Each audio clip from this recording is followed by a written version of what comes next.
Okay. And you can tell it's stuff. Okay.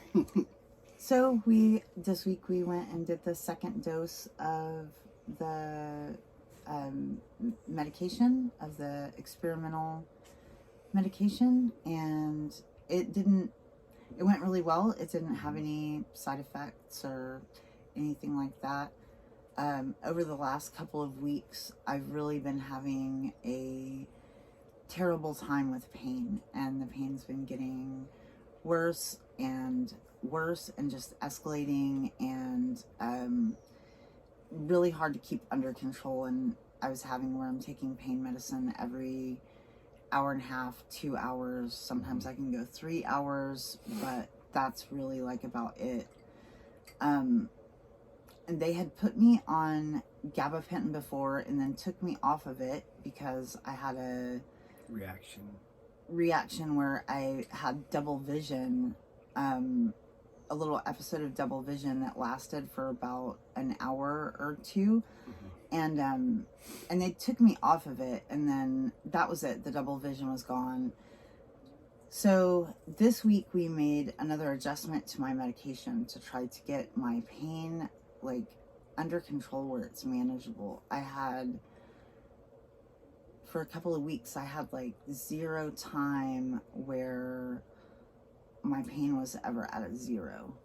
If it would come down at all, it would go to about a 3 or 4 on 1 out of 10, but it would never go to 0. And so it's like always there, like you are constantly thinking about it and you're constantly like focusing on it. And then between taking the patches and then taking breakthrough medications, it's just like heavy amounts of medications like going into me, and that's concerning. So what we ended up doing is they ended up putting me on the lowest dose of gabapentin at night, and that's been for 3 nights now. And they ended up increasing my patch to 125 milligrams or micrograms. So I'm on 125 micrograms an hour of fentanyl on the patch, and then taking either hydrocodone or Dilaudid for breakthrough pain. So far, since the patch has been increased, I've only had to take 4. Yeah, maybe 4 throughout the course of the day.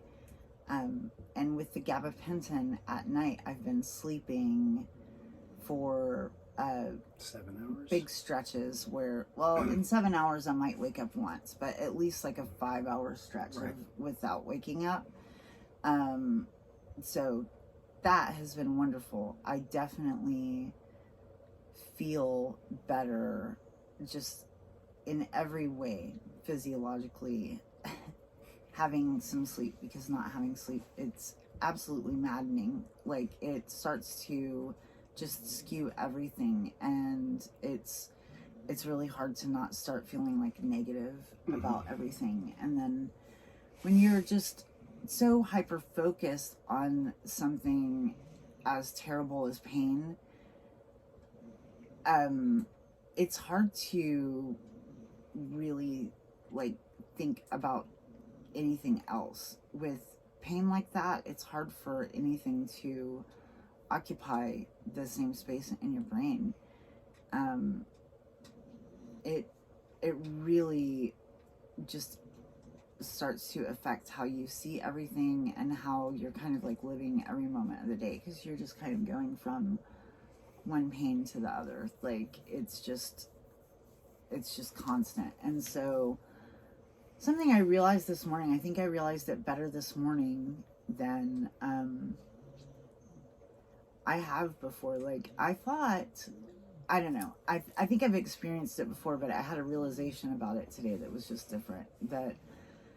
So when the pain starts to stop, like last night, I felt almost like a panic about about dying and just about death. I felt really just panicked and afraid, and Because the pain subsided and you can think about something other than. right. And so, like, that was, I guess, like the next logical conclusion for my brain. My brain's like, well, we've dealt with all this pain, so let's talk about like what all this pain's like leading to, like where it's going. So, I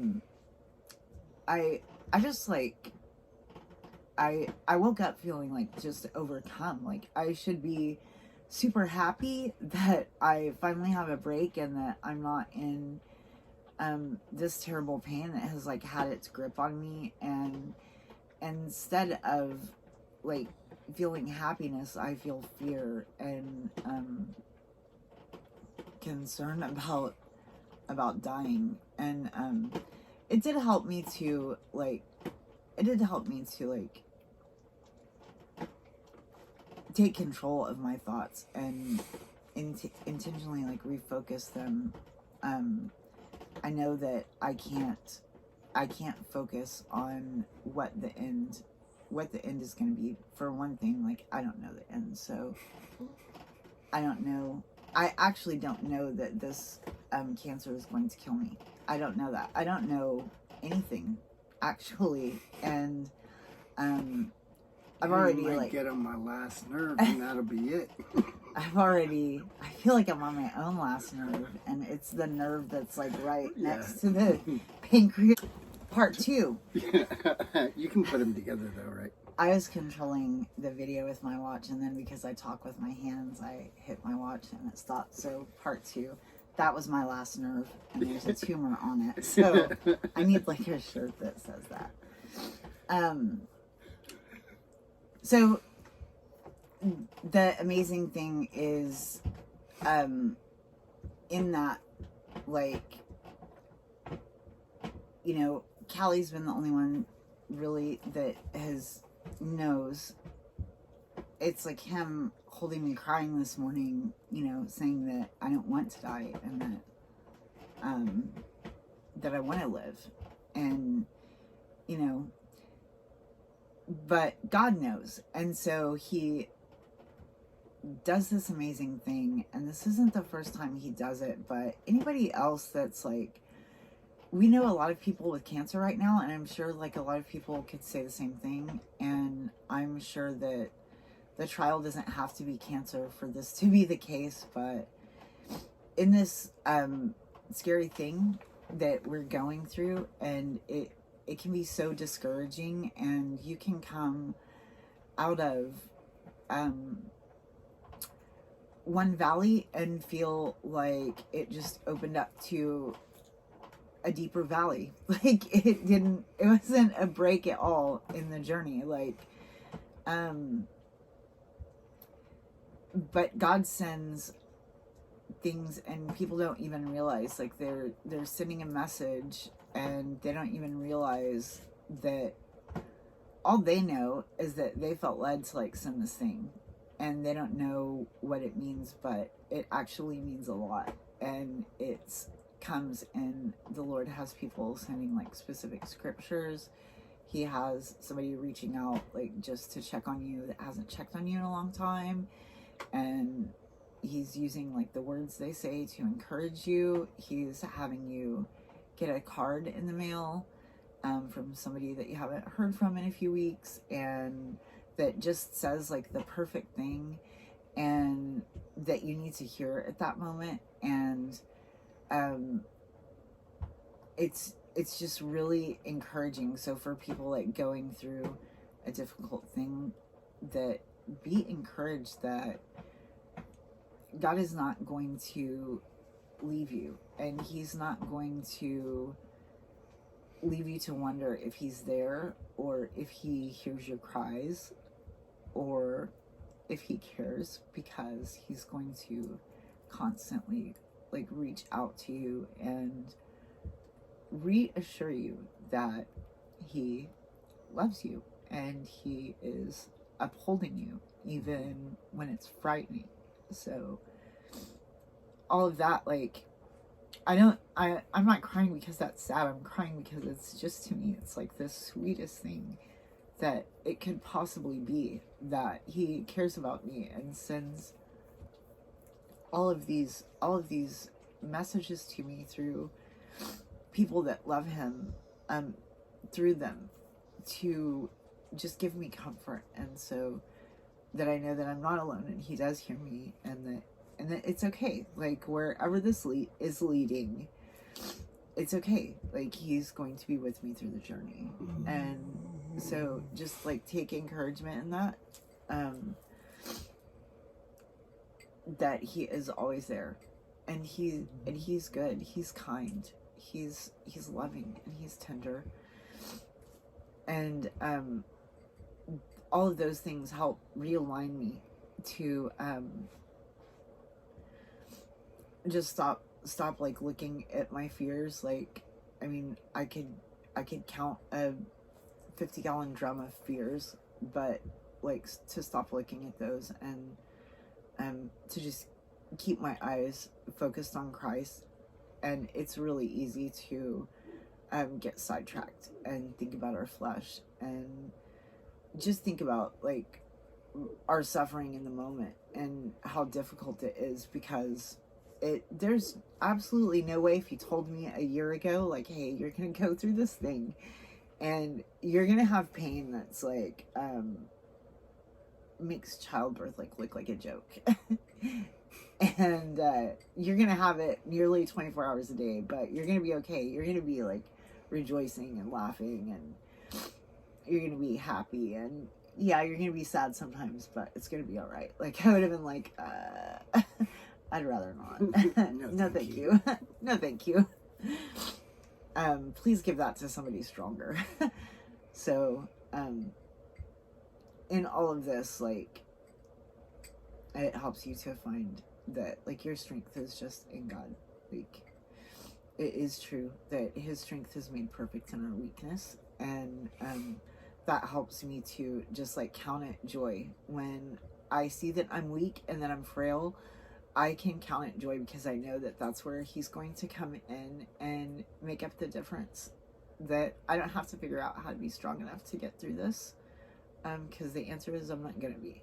It's not going to be a day that I'm going to be strong enough to get through this at all.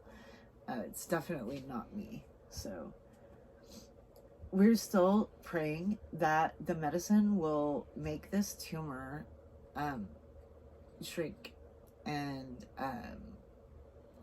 that it will start to come off of the nerve bundle. Mm-hmm.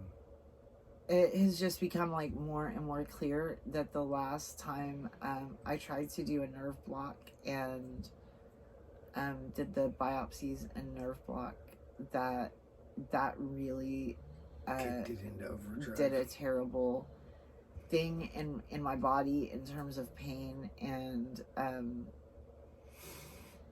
I don't know.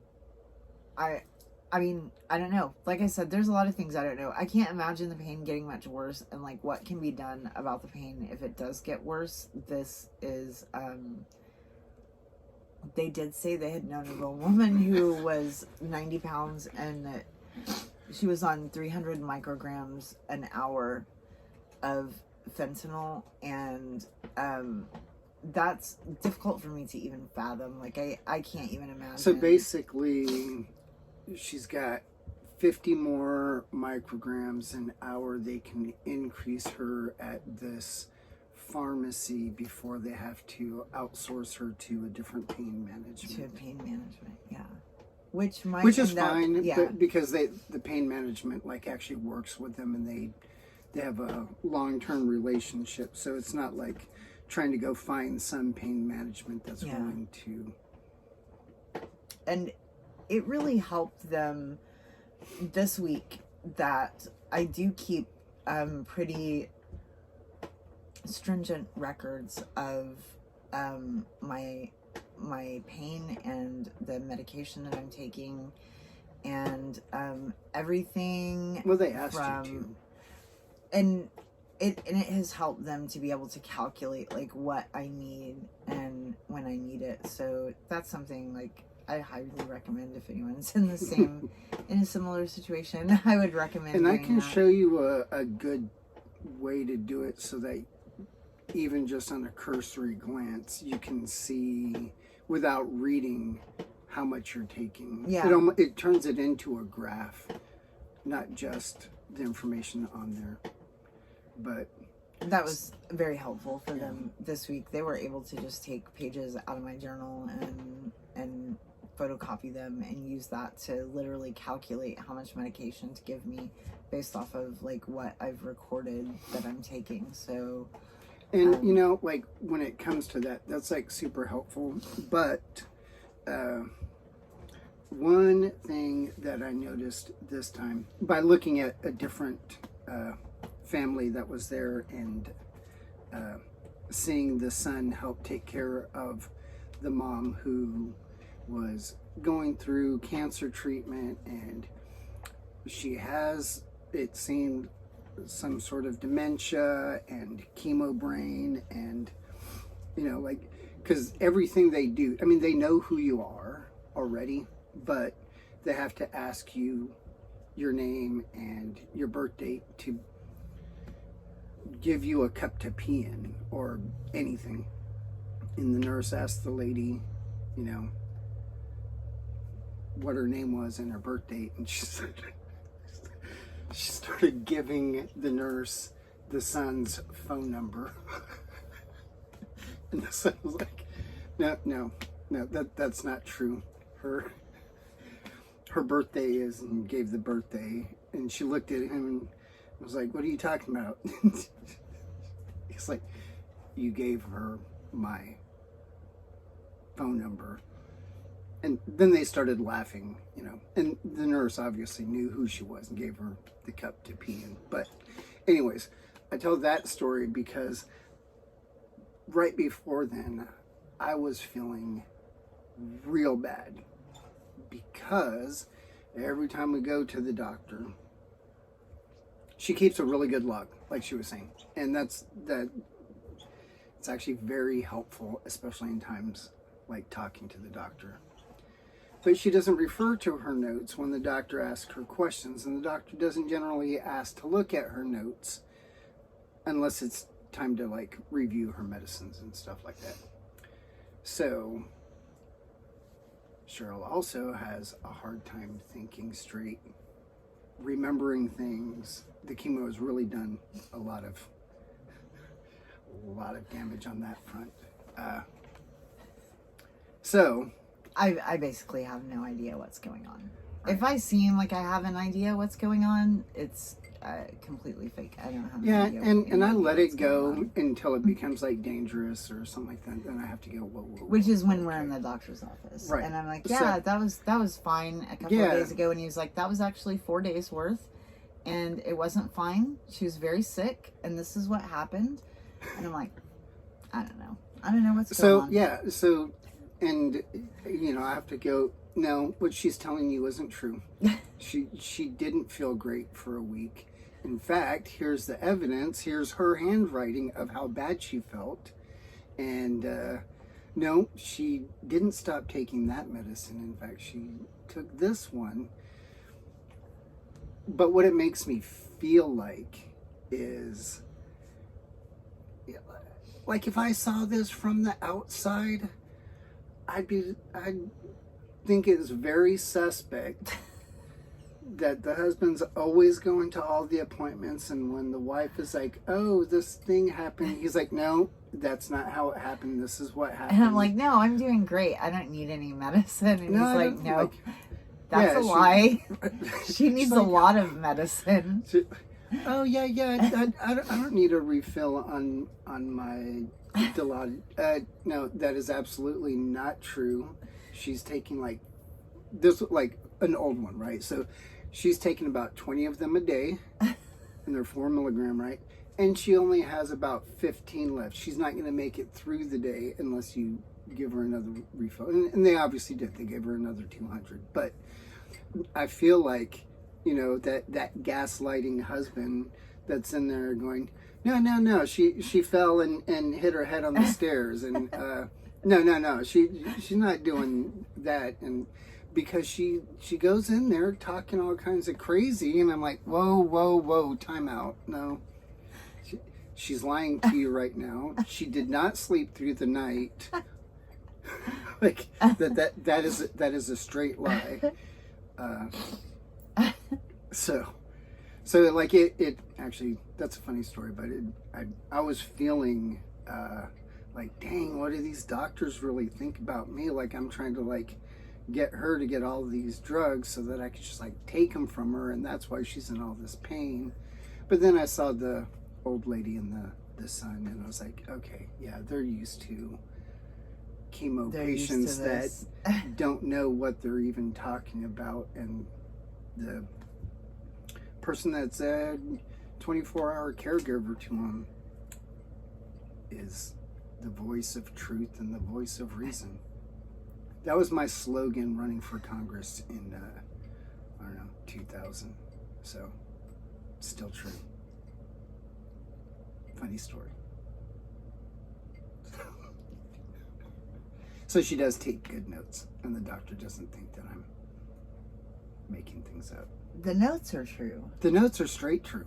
Yeah, because they're moment by moment. Right. So right. It's when you ask me to reflect right on how something has been, like the past week or past 2 weeks or something. I'm like, wonderful. Oh no, here's the other great. thing. Okay, so everything's really good. We're trying to spend a lot of time with the kids and the grandkids, and there's like 11 of the grandkids, and then add to that the adult kids, and we can't have too much all at once, so we have to like spread them out, and it's a little bit of time, but there's a lot of I don't feel good, so some of the times they just come over and they watch grandma lay down, they paint or do whatever, and grandma helps her, and then she has to lay down for like 30 minutes while they're painting.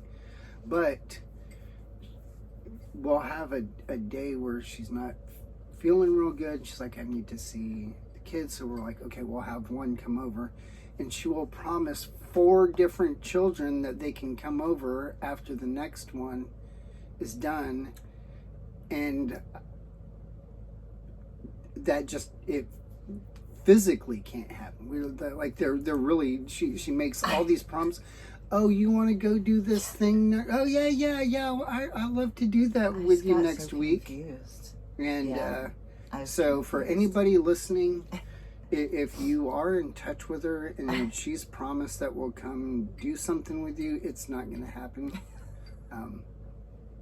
She wants to do it and is going to forget like 2 minutes after saying it. And except we're going to Kansas. Oh yeah, that part's true. Okay. Yeah, that is true. So here's the thing about Kansas, where we're supposed to, that's on the 1st of March, and you have treatment on the 1st. So pretty much after your infusion, we'll get in the car and drive. Yeah. So we'll be a day late. But apart from that, if she's told you that we're going to meet you somewhere to do something, she probably didn't know what she was saying. And it sucks because, like, then you have like all these disappointed kids that are like, but you said, you got to stop asking grandma for things because she's going to say yes. And the answer is probably no.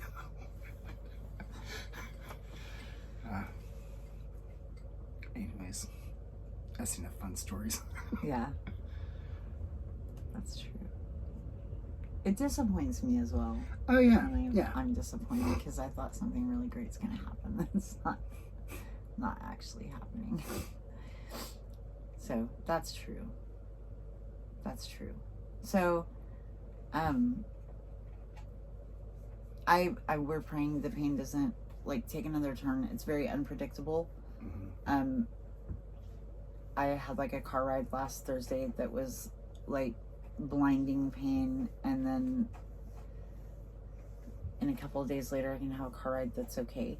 And like the pain is just super unpredictable. You just don't know what it's going to do or when it's going to turn. I was texting with a sister last night, and I got out of the shower and the pain turned and it was good. And then within 30 minutes before I went to bed, like I went to bed in tears because the pain like came back and was terrible. And so it's just really unpredictable right now. Things are super up and down, and it's just like trying to get through this phase of life and praying that the tumor will shrink so that this will stop, or that it will just stay managed. Like, Yeah. that's pretty much it. I don't think I have anything else. Nothing has really changed otherwise to to report. So Yeah, next week's just a regular doctor appointment, and then an infusion the following week. yeah. So All right. okay. The end. That didn't work that time. Did you it the old-fashioned way.